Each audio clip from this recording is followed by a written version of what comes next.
sont sûr. les Français qui bossent dur en ayant le sentiment de travailler pour d'autres. C'est ainsi que le ministre Gabriel Attal a qualifié dans le journal Le Parisien hier les classes populaires de manière générale auxquelles selon lui les aides du gouvernement vont en priorité. C'est le cas, c'est une bonne chose. Non, je ne crois pas du tout. Il y a un Français sur deux aujourd'hui qui est à 10 € près quand il fait ses courses. Et cette inflation à deux chiffres qui atteint le pays, elle a des conséquences aussi sur la qualité de vie des Français. Quand on voit que l'achat de produits frais a baissé de 17% en un an, cette inflation, elle a des conséquences. Il y a Ça, deux urgences malheureusement, c'est le lot aujourd'hui. de tous les peuples Sur face tous à les Français, il l'inflation. y a deux urgences aujourd'hui, c'est l'alimentation et l'énergie. Sur l'alimentation, nous proposons un panier de 100 produits de première nécessité disponibles dans toutes les grandes surfaces, tous les commerces, à Oui. TVA zéro. 0% de On TVA sur connaît ces vos produits propositions. d'urgence, les Mais pâtes, le Jordan riz, Bardella, les vous couches, contestez toutes les les produits aides qu'il hygiéniques. y a de la Non, part je du dis juste que gouvernement, c'est une parce qu'elles logique. sont nombreuses. Oui, mais c'est une logique de ciblage, si vous voulez. C'est-à-dire qu'on distribue des chèques. C'est une mesure d'abord qui ne concerne pas l'ensemble des classes moyennes, qui sont de moins en moins moyennes et qui doivent payer pour tout le monde, et qui n'est pas une logique pérenne. On le voit avec la ristourne, si vous voulez. La seule mesure pour rendre du pouvoir d'achat aux Français, c'est la paix fiscale, c'est de baisser la TVA, c'est de baisser les taxes, notamment sur l'essence. Vous me dites, on connaît nos propositions. Je rappelle juste qu'on propose notamment de baisser la TVA de 20% à 5,5% sur l'ensemble de l'énergie, parce qu'aujourd'hui, c'est devenu une angoisse pour des millions de Français. Et puis, il faut retrouver la maîtrise des prix de l'énergie.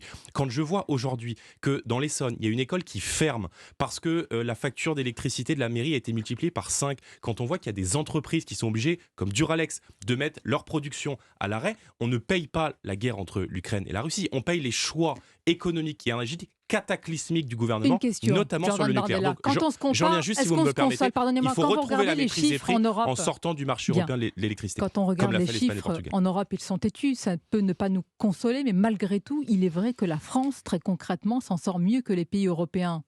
C'est un argument qui n'est pas Mais valable ça pour n'est vous? pas vrai. L'Espagne, regardez sur l'énergie. Je vous parlais de la sortie du marché européen de l'électricité. Aujourd'hui, les prix de l'électricité sont adossés au prix du gaz. C'est une aberration compte tenu du modèle français. Regardez l'Espagne ou le Portugal.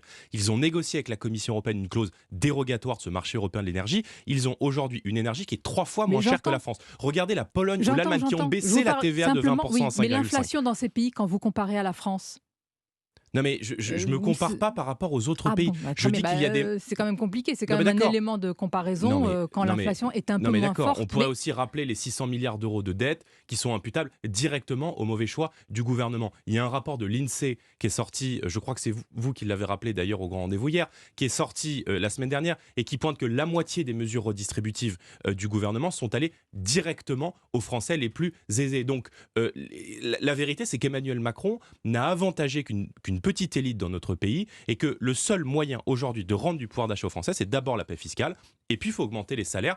Vous savez que nous proposons notamment de permettre à tous les chefs d'entreprise qui le souhaitent d'augmenter de 10% leur salaire avec une contrepartie que ces 10% soient exonérés de cotisations patronales. Donc vous voyez, on a vraiment un c'est bouclier, nous, important. Vous me en parlez faveur des du pouvoir entreprises. d'achat Oui. pour protéger les Je Français voudrais- qui s'inquiètent de l'hiver qui vient. Alors, un exemple